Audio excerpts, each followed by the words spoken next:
one player you should know, in my opinion, is Ruud van Nistelrooy.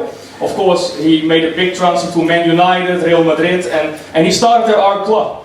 Because two things in our club are really important. It's like our DNA, it's like developing young kids into professional football players, but also scouts on the right way young players and developing them. So like the first picture, it's Alen Halilovic, maybe you know him, he signed for Barcelona and now he's a player of AC Milan. And we signed him on loan for this season because we think our under 19 players are not completely ready for this season, maybe after the winter break. So we signed him for one season and we told him the story, okay, at our club you can develop your qualities and maybe we are your stepping stone for the next stage, and maybe it would be AC Milan again or maybe another club, and yeah, continue.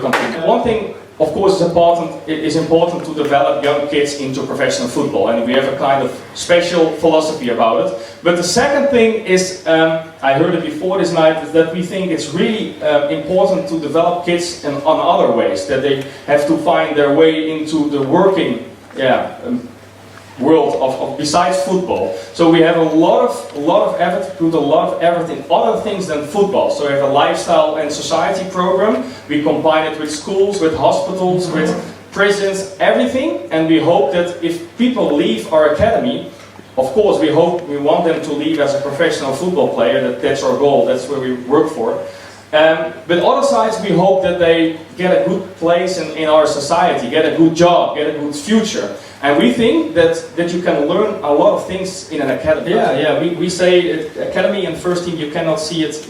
It has to be together, really together. For example, during the organization, we're in the same building, we're in the stadium. So the office of the youth coaches is in the opposite way, on the opposite side of the hall as the first team coaches. So we know we have to connect them, even in that way, because otherwise there will be a gap. Our goal is to prepare our academy as good as possible on things like that, and we think it's getting more and more between the balance of doing a lot and doing less. So keep the people fresh in their mind, because this is a business.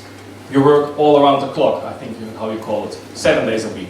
You're never off basically, as a coach, as a player, you're always thinking, but how do you keep the people fresh? That's like a big subject in our academy.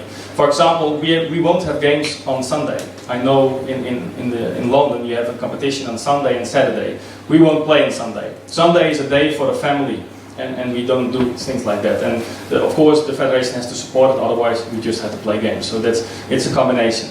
But now we're also thinking about how can we clear people's minds and stuff like that. That's a big aspect in our way of thinking now.